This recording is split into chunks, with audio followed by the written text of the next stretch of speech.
Alright, magandang tanghali po sa inyong lahat mga kababayan, Batang Maynila to. Pakinggan natin itong statement ni Pastor Apollo Sikibuloy kasi marami siyang ibinulgar na mga balak di umano ng gobyernong Marcos laban sa kanya. So wag na natin patagalin, no? Diretso na tayo dito kay Pastor Apollo Sikibuloy. Pasok! Mga kababayan ko sa buong bansang Pilipinas, buong sanlibutan, magandang araw, magandang umaga, magandang hapon, magandang tanghali, at magandang araw sa inyong lahat. Ang pangungusap ko pong ito ay napakahalaga para sa lahat ng mga kababayan nating Pilipino na makikinig at manonood sa akin, although hindi nakikita ang mukha ko. Ito po si Pastor Apollo Kibuloy, ang appointed Son of God ng Kingdom of Jesus Christ, the name above every name. Sana po press conference ang tatawagin ko ngayon. Pero dahil nanganganib ang buhay ko, ay hindi po muna ninyo makikita ang aking pagmumukha. Ang akin lang po munang boses ang inyong maririnig. Mahalaga po ito na sasabihin ko sa inyo. Mga kababayan, mula po noong 2018, ako ay linigalig na at ang aking kongregasyon na walang dahilan, ginawan kami ng kaso doon sa bansang Amerika. Sumunod kami sa batas. Kung kami may mga sinabi lang violations na hindi pa napatotohanan, yan po ay nasa kanilang federal court na. Kumuha kami ng 20 lawyer upang pag-usapan ang lahat ng kanilang akusasyon, which is about 43 counts. Lahat po yan ay mayroong 20 lawyers na nakatutok. At meron na po kaming depensa. Naghihintay po ang aking mga lawyer sa Amerika at sa Pilipinas na simula ng trial. Mulang 2018, pinospon. Ginawan 2020, pinospon. Ginawan 2022, pinospon. 2021, ganun din. 2023, sana ipopospon. Pinospon pa rin. Ngayon, hindi na po papayag ang judge. November 5, 2024, talaga pong itutuloy na. Ngayon, ako naman nandito sapagkat indicted din ako. Sealed indictment pa nga ng 3 taon, hindi ko alam ako indicted ako. So anytime pupunta ako doon, pupusasan na ako, hindi ko alam. Pero salamat naman sa Panginoon Diyos sapagkat hindi na ako pumalik doon at hindi nangyari yon. So dahil kasama ako sa kaso ng aking mga workers na mga 9 o 8 kami lahat, ako yung number 1 na principal. Okay lang. Sapagkat ako naman ang leader ng kingdom at ako talagang target nila. Sa anong paraan ginawa kami ng kasong hindi namin alam at mga kumuha sila ng witness, handa na po kaming lahat ng aming depensa, lahat ng aming documents, ng aking mga lawyers, US-based lawyers, handang-handa na po kami. Pinopospon nila palagi, pero ngayon hindi na. Ngayon, ako dito sa Pilipinas, dahil nandito na ako nung dumating yung mga kasong yan, hindi ako lumaya sa Amerika, kundi dumating ako dito, wala pang kaso. Kinasuhan ako ng naka-sealed indictment, hindi na ako nakabalik doon, pero nandito na ako sa Pilipinas. So hindi po ako tumakas. Ngayon, dahil nandito ako, I will use my constitutional rights for extradition na siyang treaty ng ating bansa. Yan po ang iniintay ng mga lawyers ko dito sa Pilipinas at sa Amerika. Iniintay namin ang request ng US Embassy sa Department of Foreign Affairs, hindi po dumating. Sapagkat kung yan pag-uusapan, i-endorse doon sa Department of Justice, wala rin doon. Hinintay namin para pag-usapan ang extradition treaty kung paano gagawin. Handa din po ako sa kasong yan kung ako'y ma-extradite pagkatapos mapag-usapan at nakadaan na kami ng Court of Appeals, Court of First Instance at Supreme Court. Kung ilang taon yon, dapat mag-tiis din sila. Hindi dumating yon, hinihintay ko hanggang ngayon. Wala pong request na ganon. Ngayon, eto po ang mahalagang ibabalita ko sa inyo. Mula noong 2018 hanggang ngayon, hindi na po kami mapakali sa ating sariling bansa. Nawala po ang aming kalayaan sapagkat kami dito ay sinosurveillance. Sinosurveillance ako dito sa Pilipinas ng CIA at ng FBI. Sarili kong bansa, ako po ay nagtatago sapagkat liligwakin ako ng ganun-ganun na lang. Walang extradition process na gagawin. Dumating po sa aming kaalaman sa mga sandaling ito, from reliable sources, correct me if I am wrong, but these are reliable sources na dumating sa akin, na ayaw na raw po nila ng extradition treaty. Ang kanila daw pong gagawin ng CIA, ng FBI, ng US Embassy at State Department, kasabwat ng ating gobyerno, ng Pangulong Marcos at ng First Lady at kung sino pa man ang nasa gobyerno, ako ay rendition ang kanilang gagawin. Ang rendition, ang ibig sabihin po, anumang oras pwede lang pasukin ang aking compound at ako ay kidnapin. It's not only rendition but also elimination. If it is possible, pwede nila akong i-assassinate. So, nandun po sa dalawang yun. Kidnapping or assassination. Killing talaga, murder. Yun po ang dumating na balita sa akin ngayon from reliable sources. Kaya, mulang 2018, alam na po namin na may gagawin sila. Hindi lang namin alam kung paano sapagkat ang iniintay namin ay extradition sapagkat yun ang treaty natin. Ngayon, ito pong gagawin nila dahil hindi na sila dadaan doon ay illegal. Kidnapping or elimination or assassination. Di po ba sa atang sariling bansa, ang aking constitutional rights na wala na? Sapagkat ako po ay binigay na sa kamay ng mga banyagang ito ng ating sariling gobyerno ni Pangulong Marcos at ni First Lady Araneta Marcos. Huwag kayong magkaila kung totoo itong sinasabi ko. Angkin ninyo, kung hindi, i-correct ninyo ako. Sapagkat ang buhay ko ngayon ay nanganganib. Kahit mukha ko, hindi ko pwedeng ipakita sa inyo. Sapagkat ako ay binigay na ninyo sa kamay ng mga Amerikano. At gagawin nilang, gusto nilang gawin sa akin, sa aking sariling bansa. Ang aking 11 compounds, araw-gabi, sinosurveillan ng drone. Hindi po kami makatulog, hindi kami mapakali. Baka yung ginawa nila sa amin noong 2020 doon sa Amerika na bigla kaming pinasok, pinagigibang pintuan, pinaggigiba ang lahat ng aming pamamahay sa loob, linigwak lahat, ay gagawin nila dito sa aming bansang Pilipinas sa aking mga compound. Saan man po ako naroroon, nandoon sila nakasurveillance sa akin at naghihintay na lang ng tamang pagkakataon upang ako ay kidnapin o kaya patayin o kaya i-assassinate na ganun-ganun na lang para mawala ako dito sa mundong ito. Na kanilang bakit ako naging hadlang, hindi ko alam. Hindi lang po yun mga kababayan, kundi ang aking leaders lahat kasama na sa elimination. Ito pong aking Board of Administrators, senior leaders, lahat po sila ay pwede na rin nilang patayin lahat. At pagkatapos hindi namin alam kung anong plano nila sa buong properties namin sa Kingdom Nation. Kahit bakit ganito sila kagalit at bakit ganito ang kanilang treatment sa akin na isang appointed son. Ang ministry ko po ay evangelizing the whole world with the word of God. Hindi ko naman kasalanan ako'y maging kaibigan ng politikong tulad ni Pangulong Duterte, Vice President Sara. Taga Davao po kaming lahat. Lumaki kami lahat dito. Alam ko po ang aking mga kaibigan sila. Lumaki kami, mayor namin yan, prosecutor pa, naging congressman, naging president. Yan po ang aking pakikipag-ugnayan for nation building. Wala akong ibang interest sa bansang ito, kundi ang pagunlad. Ngayon, ako po ay inuusig. Ako po ay ginigipit. At ako po ay sinasaktan sa lahat ng paraan ng mga false accusation, false allegations na ayaw naman nilang pumunta sa korte. At pagkatapos, ayaw din nilang ipaharap itong mga false accusers na pinaggagawa nila to destroy my reputation para idamay sila Duterte family doon sa kapupuntahan ng mga investigasyong walang kakwenta-kwenta. Hinamon ko na kayo, punta kayo sa korte. Ayaw ninyo. Ikaw, Risa Hontiveros. Ikaw, kayong tatlo dyan na nasa kongresong puro leftist.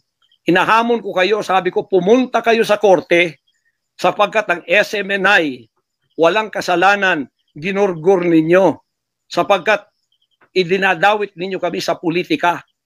Nalis ninyo ang aming malayang pagpapahayag, ang aming press freedom, pati ang liberty ko na, ang aking freedom, ang aking constitutional rights, wala na po.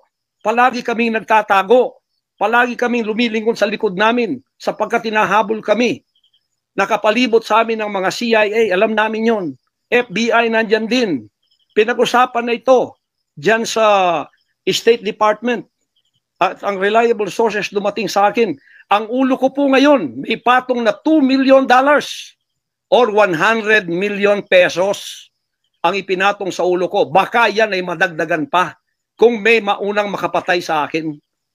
Ano ang nangyayari sa bansa natin? Ngayon, mga kababayan, ay meron pa pong gagawin daw sila sapagkat meron na daw silang search warrant. Pagkatapos daw, isi-search ang aming lahat ng compound. At hindi daw kami papayagan na merong witness na sasama. At ang balita namin, kung ito'y totoo, sa reliable source ay nagsasabi na paplantingan daw kami ng bomba, guns, and drugs sa aming mga compound. Yan po ay aming babantayan. Sinabi ko na po muna sa inyo dito sa live na to para kung mangyari man ang mangyayari sapagkat wala po kaming ganon ay sila pong may kagagawan nun. Ganito ka-evil ang kanila pong mga pag-iisip sa ngayon, masyadong desperado. Aywan ko kung bakit. Kung kayo nasa katotohanan, nasa kapangyarihan, bakit kayo natatakot? At huwag ninyong pasamahin ang aming mga abogado para sumama sa inyo sa pagsisearch. Kaduda-duda na yon. Hindi po pwede yon. Ano tayo? Bansang Hapon ng panahon ng giyera? Ano to? Panahon ni Hitler? Na wala kaming pwedeng lawyer na sumama sa inyo? Kayo-kayo lang? Pagkatapos, pwede nyo kaming barilin pagka kami nakikipag-usap na kailangan may witness para kamerahan namin ang ginagawa ninyo na wala kayong lusot kung meron kayong gagawin na kabulastugan. At pagkatapos, ipapatong ninyo sa amin. Pagka ito'y totoo, we will resist you. Hindi kami violent, pero hindi kami papayag na wala kaming mga witness na sasama sa inyo.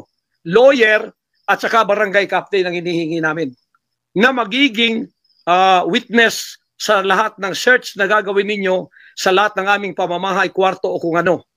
At may lawyer kaming titingin muna sa inyong dokumento kung ano ang isi-search nyo, kung anong bahay, kung anong compound, kung ano lang ang dapat nyong gawin at ilang oras. Hindi to open-ended eh. Kailangan meron, sisisi namin ng judge na gumawa ng search warrant na ito pagka hindi ninyo nirespect ang aming constitutional rights. Huwag ninyong tapakan ang aming rights. Hindi din namin tatapakan ng rights ninyo bilang kayo ay nasa batas. Igagalang namin yon. Pero igalang din ninyo kami kasi meron kaming mga narinig na ginawan ninyo ng mga ebidensyang peke. Tinamnan ninyo pagkatapos ipapatong ang kaso sa amin. Religious community po ito. This is a spiritual community. Once tumapak kayo dyan, sapagkat kayong nagdadala ng batas, respetuhin ninyo, you are on holy ground. Yan po ay mahal na mahal naming banal na dako. Huwag ninyong lapastanganin. Pero hindi namin kayo pipigilan kapag may search warrant kayo. Pero hindi kami papayag na hindi kami makakasama ng kasama namin, hindi makikialam sa inyo. Titingin lang sa lahat ng gagawin ninyo. Kasi hindi na kami kumpiyansa sa gobyernong ito. Gagawa sila ng paraan para kami ay bigyan ng kasalanan. Yan po, babantayan natin yan. Pag hindi sila pumayag, then siguradong magpa-planting sila ng evidence. Pag pumayag sila, then fair ang laban. Hindi namin sila pakikialaman, titigin lang ang aming mga witness na mga lawyer at saka barangay captain. At kung sino man ang mga witness na nandoon mula sa aming side kasi nandoon sila. Hindi na pwedeng gawin wantonly ang kanilang gagawin doon sa aming mga compound na wala kaming witness because they can do anything to implicate us, to plant false evidences and charges against us. Ganon ang aming mga paningin dito. Kaya wag ninyo kaming pigilan para pantay ang laban natin kasi nakikita namin na ang pamamahalang ito ay hindi na po matuwid. Biro ninyo, ginikipit kaming ganito, wala namang kaming ginagawa sa bansang ito. Sinabi ko na muli, hindi kami nagdi-deal ng drugs, hindi kami violenting tao, hindi kami terorista, mangangaral kami ng mga salita ng Diyos. In fact, dito sa aming compound sa Tamayong, kami ang nakapagbigay ng peace sa mga kababayan nating sinisila ng CPP and PNDF, tinatakot at pinapatay. Ngayon, wala na sila, may peace na kami. Ito namang gobyerno natin, ito ang ginagawa nila sa amin. Biro ninyo mga compound na religious ng Kingdom of Jesus Christ, ginaganito nila. Pero yung pagnanakaw nila sa gobyerno, wala silang sabi. Tiklop bibig. Hindi sinisearch ang mga bahay na pinagbibili nila. Nagamit ang pera ng gobyerno. Anong klase kayo? Sige, gawin ninyo ang gusto ninyong gawin sa amin. Pero kami tatayo sa aming constitutional rights. Whatever happens. Tatayo ako sa kalayaan ko sa bansang ito na pinakamatyan ng aking mga national heroes. Yan mga kababayan, bantayan po natin. Hindi po ako magpaparesto sapagkat ako po ay siguradong papatayin. Kasi rendition na ang kanila, hindi na po extradition. Kaya wala na akong kalayaan at wala na po akong depensa sa sarili ko, kundi ang Panginoong Diyos lamang. Kung paano itinago ng Diyos si Elijah sa evil woman na si Jezebel, nang nagpakain sa kanya ay mga ibon na lang. Ganon din ang gagawin ng Diyos sa akin. Hindi ako bibigay sa kamay ng masasama pag ganito ang pamamahala. It's an evil, unrighteous administration. I am telling you that. Bantayan natin to mga kababayan ko. 73 years na po ako. Magse-74 years na ako dito. Lahat ng administrasyon na daanan ko na. Lahat ng mga naging pangulo. Mula kay Diosdado Macapagal. Mula po sa maliit pa ko kay Magsaysay. Kay Carlos P. Garcia. Kay Diosdado Macapagal. Kay Marcos Sr. Kay Cory Aquino. Pagkatapos kay Ramos. Pagkatapos kay Gloria Macapagal. Pagkatapos kay Erap, pagkatapos kay Ramos, pagkatapos si Aquino, Noynoy, pagkatapos ang ating Pangulong Duterte. Wala po kaming nadaanan ganito na ginigipit kami sa aming sariling bansa ng mga dayuhan na kasabwat ang ating pamahalaan na aking sinuportahan pa naman noong nakaraang eleksyon. Tandaan mo, President Bongbong Marcos, First Lady Lisa Marcos, pati ikaw, Martin Romualdez, hindi kayo dyan ngayon kung hindi kayo tinulungan ng SMNI at ng buong sangkatauhang Pilipino. Naniwala sila sa amin sapagkat ang SMNI lamang ang may credibility noong panahong yon hanggang ngayon. Ngayon, anong ginawa ninyo? Pinaggagawan ninyo kami ng kasalanan, inilagay ninyo kami sa kahihiyan, pagkatapos ibinilanggo pa ninyo ang dalawa naming mamamahayag, pagkatapos inaapi ninyo kami ng ganito-ganito lang. Ang aming pong tolerance, it has come to the rim. Our tolerance has been to the roofs already. Alam ninyo, hindi na po biro itong nangyayari sa bansang ito. Kung pababayaan po natin ang ganitong mangyayari ng mga dayuhang tulad ng Amerikano, CIA, FBI, State Department, US Embassy, gigipitin tayo with the connivance of our own President and First Lady and other members of the Congress. Kung pababayaan natin ito, nangyayari sa isang Pilipinong tulad ko na gumagawa ng kabutihan, trying our very best para makatulong kami, humanitarian, Children's Joy Foundation, dinemonize kami, kinriminalize kami. Biro nyo ginagawa ninyo dangerous criminal organization ang Kingdom of Jesus Christ. Buong sanlibutan ang akin pong 38 years na munga ng mga 6 hanggang 7 milyong kaluluwa na niwala sa katwiran at nagbago ang buhay. Ngayon, ginaganito niyo ako ng dahil sa inyong politika na ang aking itinataas naman ay mga leader na tama tulad ni Duterte. Kasalanan ko ba yun? Na maniwala ako sa isang leader na matuwid at akin siyang itaas. Pagkatapos ganito kayo kadesperado para ako'y patayin at ang lahat ng aking mga senior leaders papatayin din hanggang yung mga leaders na pwede pang pagkatiwalaan papatayin ninyo. And then you take over all of our properties and compound. Pagkatapos lilinlangin ninyo ang mga tao. Pagkatapos magtatayo kayo ng sariling korporasyon, i-incorporate ninyo doon ang lahat ng properties na pinaghirapan, blood, sweat, and tears ng aking mga members all over the world. Tapos biglang-bigla ililipat niyo doon sa inyong bagong korporasyon at pagkatapos itataas ninyo ang kamay ng isang tao tulad ni Bandari at sasabihin niyo, ito ang leader ninyo ngayon. Ano ang Kingdom of Jesus Christ? Political government? Hindi po ganon. Mangyari ng mangyayari. Hindi po papayagan ng Panginoon Diyos ang mga bagay na itong nangyayari sa ating bansa sa mga sandaling ito. Kung ako, mabuting tao, kung ako nangangaral ng katuwiran, kung ako tumutulong ng kusang loob at hindi nagpapautang loob kanino man, ginaganito ako, sino pa kaya kayo, mga kababayan ko? Bumukas na po ang mata natin, magkaisa na tayo at alisin ang evil administration na ito na siyang ginagamit ng masamang espiritu upang ang kadiliman ay bumalot sa buong bansang Pilipinas. Alam ko, mahal ninyo ang Pilipinas, mga Pilipino. Naghihintay lang tayo ng tamang pagkakataon. Meron pa bang ibang pagkakataon? Tingnan niyo nangyayari sa Kongreso. Tingnan niyo yung korupsyon. Tingnan niyo yung droga.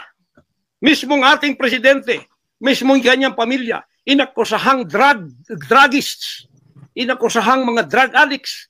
Wala tayong ginagawa. Mismong Pangulong Duterte na nagsabi niyan. Mismong naririnig natin araw-araw, durugista siya. Pagkatapos, kami pa ngayon ang inaapi-api sa aming paglilingkod. Pagkatapos sila ay mga kriminal na nakaupo dahil may kapangyarihan. Kami ngayon ang liligwakin nila. Hindi ba yan karumal-dumal sa harap ng ating Panginoon Diyos? Hindi ba yan ay isang pamamahalang hindi tama? Si Nebukadnezar, pinakain ng damot, ginawa siyang hayop. Ang kanyang anak si Belshazzar, nakakita ng handwriting on the wall. Pagkatapos, inalis ang kaharian sa kanya at ibinigay kung sino ang magiging matuwid na haharap sa Panginoon Diyos. Anong tingin ninyo sa akin bilang pastor? Dinemonize. Ang reputasyon ko, pinagsisira. Ngayon, hindi na ako buhay. I am a living dead. Kung wala Panginoon Diyos sa akin, pinatay na ako sapagkat lahat ng gadgets nasa sa kanila. Lahat ng gadgets ng Amerikanong yan nasa sa kanila. CIA, FBI, at sino pa ang kanilang magalamay dito na pinagbibili na nila. Ako, hindi ako drug lord. Ni minsan hindi ako nakatikim ng droga. Mulang-mula pa, inialay na ako ng aking ama na maging isang ministro ng banal na kasulatan. Hanggang ako'y lumaki, hanggang ako'y naging 74 years old, hindi ko po na-enjoy ang aking kabataan sapagkat hindi ako nagliwaliw. Ako po'y nangaral. 50 years na akong nangangaral. 38 years in the kingdom ministry. Ni isang sigarilyo, hindi tumama sa bibig ko. Ni maliit na bisyo, hindi ko pinasok. Ako po ay hindi nag-asawa. Ngayon, inaakusahan ako ng napakaraming babae. O, ito po ang kasalanan ko. Pinayaman ako ng Panginoon Diyos, akala nila sa akin. Single ako, kaya pinag-aagawan ako. Pagkatapos na ako ay maghihindi, mapapahiya, ibabaliktad nila sa akin. Yan ang tinatawag kong Potiphar's wife syndrome. Oh, hindi po ako nagsasalita ng ganito kasi mapahiya ang mga babaeng yan. Oh, nag-aagawan sila. Mahirap man sabihin. Pinag-aagawan nila ako dahil nananawagan sa mga magulang, mayaman na tayo pag nangyari ito. Sabi ko, hindi mangyayari yan kasi dedicated ako eh. Oh, napahiya, ngayon binayaran at ngayon binabaligtad ang lahat ng istorya. Mahirap pong sabihin ko ito kasi masisira ka lang pagkababae. Napilitan lamang ako sapagkat ang buhay ko po ay nanganganib. Anytime pwede na akong kidnapin kung nakita ang aking lair, ang aking hideout. Anytime pwede na akong ligwakin. Ang aking mga BOA leaders, hindi na po natutulog sa compound. Kung saan-saan na lang po mga membro kami natutulog. Doon sa mga payak na mga bahay, doon sa mga bahay na hindi kilala. Sapagkat lahat po kami nakalista na. Napapatayin, gugurgurin. Wala po silang takot kasi nasa kanila daw ang kapangyarihan. Mahal kong kababayan, nagtatago ako sa kakisariling bansa. Sariling mga compound namin na pinaghirapan. Hanggang kami na ako saan nagpapalimos. Pero yung amin pong sinusulisit, tingnan ninyo ang humanitarian na ginagawa namin. Ni 5 wala kaming ninanakaw. Yung mga volunteers ko, walang sweldo. araw at gabi, sapagat nakikita namin ang mga kabataang Pilipino, pinabayaan ng mga politikong yan. Kami po nagsasacrifice para mapakain sila, mapaaral, na wala pong bayad. Pagkatapos, ang kababayan nating nalipusta, kalamidad, walang tumutulong. Kung may tumutulong man, politika at may kabayaran. Nagtitiis po kami sa mga pag-alipusta. Sa paninira, inaangkin namin yung kasi malaki ang ganti namin sa langit. Ngunit pagka nakasalalay na ang ating mga kalayaan, lalo na sa kamay ng mga banyagang ito, na wala naman tayong ginawang masama sa kanila, tumutulong pa ako sa Amerikang yan. Nagdodonate ako doon sa malalayong lugar tulad ng Apalachian, na hindi nakapag-aral ang mga bata. Bumili kami ng napakalaking library para sila'y makapag-aral. Mga Amerikano po yan. Kinikilala ba nila yon? Kung nagseselo sila sapagkat ako'y umusbong sa bansang Amerika, problema na po nila yon.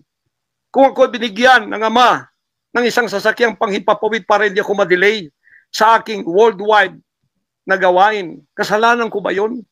Kung ako binigyan ng pampalipad na helicopter dito para mapuntahan ko lahat ng aking satellite sa buong Mindanao, Pilipinas, kasalanan ko ba yon? Kasalanan ko ba na ako'y magkaroon paralan para makapag-aral ang mga bata na walang bayad? Kasalanan ko bang mayroong SMNI para hindi mabayaran?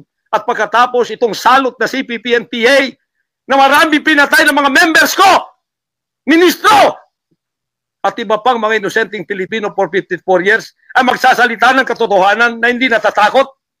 Ngayon kami ang tinatakot ninyo, nililigwak ninyo. Anong klase kayo? Kung hindi kayo tatayo ngayon, mga kababayan ko, sapagkat ako'y living dead na, wala nang kwenta itong buhay ko, iaalay ko ito sa bansang Pilipinas. Ako ang mamumuno upang tayo ay magkaroon ng kalayaang muli. Unang-una sa akin, sa aking kababayan, sa Kingdom Nation, sa aking mga leaders na papatayin din, at sa lahat ng Pilipino nagmamahal ng kalayaan. Tatayo ako! At ako ang mamumuno sa bansa ito para sa katwiran at takot sa Diyos, para ibalik ang ating kalayaan at ang ating kaligtasan mula sa kamay ng mga banyaga na pinakamatian ni Rizal, ni Bonifacio. Gayon ang panahon ng pagtayo. Ayaw ko pong gawin ito. Hindi ako politiko. Ang misyon ko ay isang pastor, isang alagad ng Diyos. Appointed son, magligtas ng kaluluwa. Ngunit hindi nyo kinilala yon.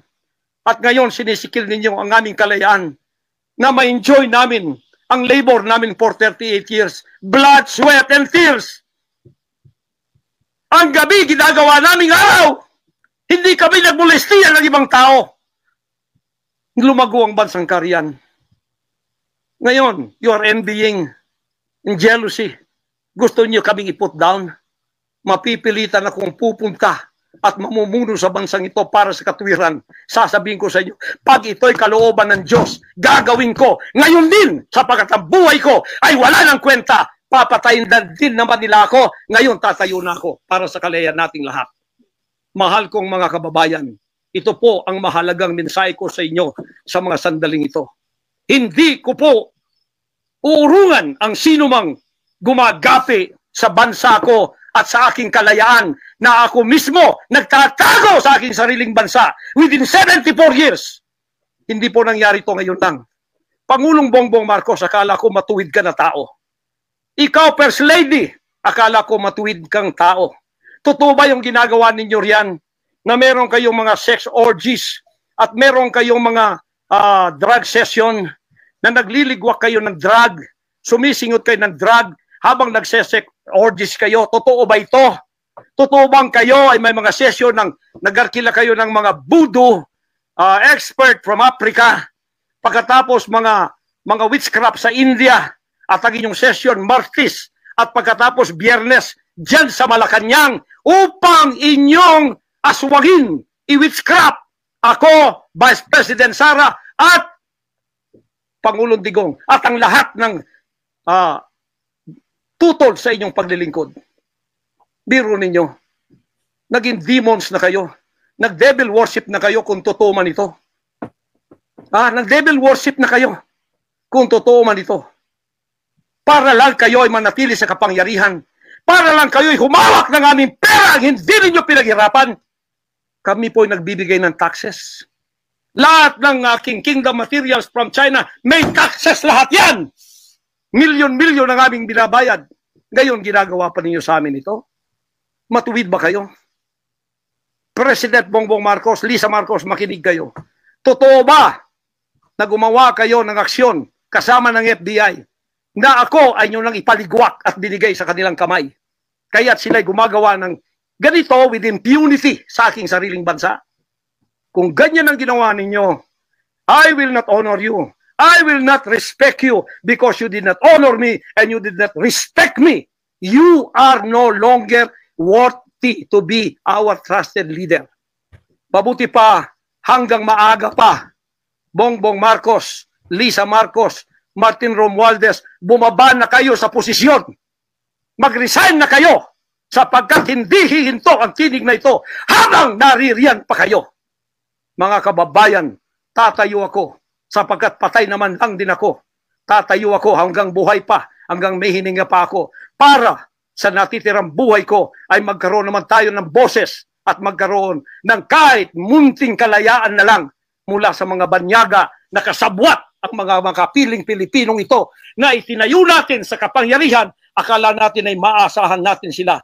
Mga demonyo pala. Sorry to say that, but that is the truth. If that is not the truth, then tell me. And you cannot judge me. You cannot condemn me. I am dead already. I am a living dead in your book. CIA, FBI, State Department, USA. Gawin ninyong gusto ninyo. Ngayon na nakapagsalita na ako, lalantad na ako. Hindi na ako natatakot. Ako ay handa sa glorification. Kung ang glorification ko ay mangyayari maging glorified body ako, hindi ko tatablan ng bala. O kaya, tatablan pa ako sapagkat hindi pa nangyari yon. Handa na akong humarap sa mga bala ninyo. Basta ito ay nasabi ko na sa social media. Huwag ninyong ligwakin ito para sa bansang Pilipinas ito.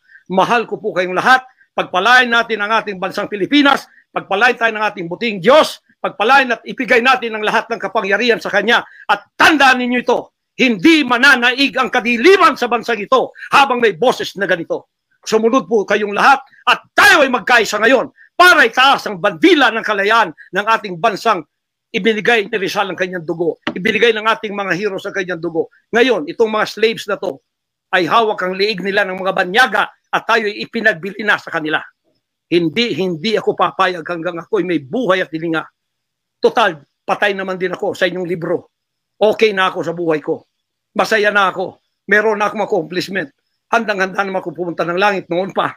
50 years ago, I was ready to go to heaven because I have been there thousands of times and I saw my mansion there. Nandito lang ako para sa aking bansang Pilipinas, para sa kaligtasan ng mga kaluluwa sa buong sanlibutan. Yun lang ang dahilan kung bakit ako narito. Pero natatakot mamatay? Hindi po. Sapagkat ako nasa Kanya at siya nasa akin. Ano man ang mangyayari sa akin tulad ng aking amang si Jesus Christ, ipinako sa krus, ay handa po akong mag-alin ng aking buhay sa isang worthy cause na sinasabi ko dito. Magandang gabi po, magandang araw sa inyong lahat. Hanggang dito lang, pagpalain tayo ng ating dakilang Ama. Sa Kanya lahat ang kapurihan at ang kapasalamatan at ang kaharian magpakailanman ay mananaig dito sa ating bansa at sa buong sanlibutan. To God, our Jesus Christ, be the glory forever. Amen. Alright, so yun po narinig natin. Itong, naku, haba-haba, 30 minutes na statement ni Kibuloy. At ito yung mga highlights dyan. Pinagbintangan niya itong gobyernong Marcos na siya ay ibinigay na dito sa mga Amerikano. Kumbaga, bahala na kayo dyan kay Kibuloy. O ano gawin ninyo, bahala na kayo. Sabi nga ni Kibuloy, balak daw siya nga ganyanin. At may go signal daw si Marcos at si First Lady. Tapos,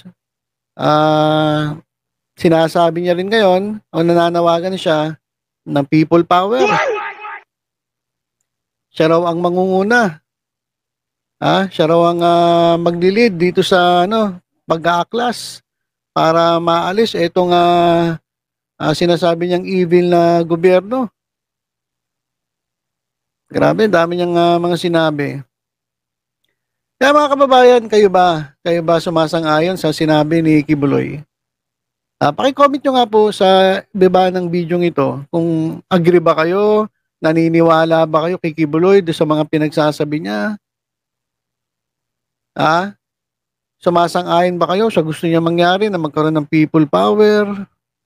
Ang kaso kasi ni Kibuloy, child abuse. Meron ding alam ko sinampahan siya ng kasong rape. So simula doon nagsimula. Ngayon ito lumala napunta sa politika.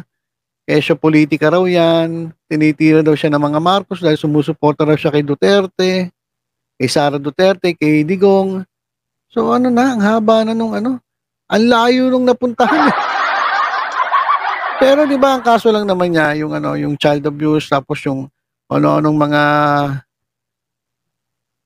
pinagagawa niya sa ilan sa kanya mga miyembro, yun lang naman ang usapan eh. 'Di ba? Napunta na sa people power. So sana yun lang ang sagutin niya. Yung kaso, yun lang sagutin mo, ang layo na kung saan na napunta tong usapan. 'Di ba? Pumunta ka Amerika, sagutin mo yung mga binibintang sa'yo. Paglaban mo yung karapatan mo, kung wala ka talagang kasalanan, o di palalayain ka. Di ganun lang naman yun eh. Kung nagkasala ka, ikukulong ka. Tapos eto pa, sasabihin mo, delikado na yung buhay mo. Ilang beses ko na narinig yung ganyang style. Diba, narinig ko na kay Bantag, narinig ko na kay Tebes. Tapos ito, ngayon, sa'yo naman. Nanganganib yung buhay nyo. Ngayon, gagawin yung dahilan yan, parang anong gagawin nyo? Para magtago. Instead na harapin ninyo yung kaso, ang gagawin nyo, magtatago. Kasi iniisip ninyo, delikado yung buhay ninyo. Bumenta na yan. Diba? Parang na yan eh. Dahilan na lang yan, palusot na lang yan eh, para hindi mo harapin yung kaso mo eh. Diba? Tingnan nyo ngayon, yung mga nagsasabi na delikado buhay nila nasaan? Nagtatago. Tapos habang nagtatago ka, mananawagan ka ng people power. Para saan?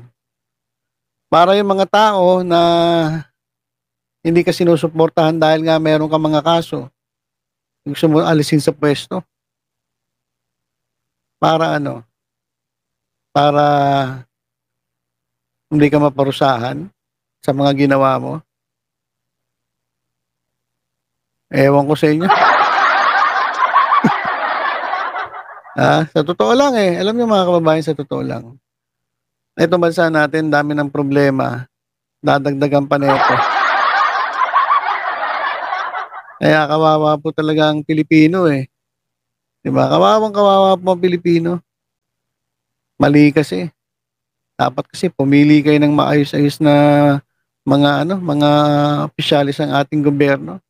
Simula presidente, vice president, hanggang doon sa pinakababa. Dapat piliin natin yung talagang matino yung para sa tao. Hindi ganito. Gulo-gulo.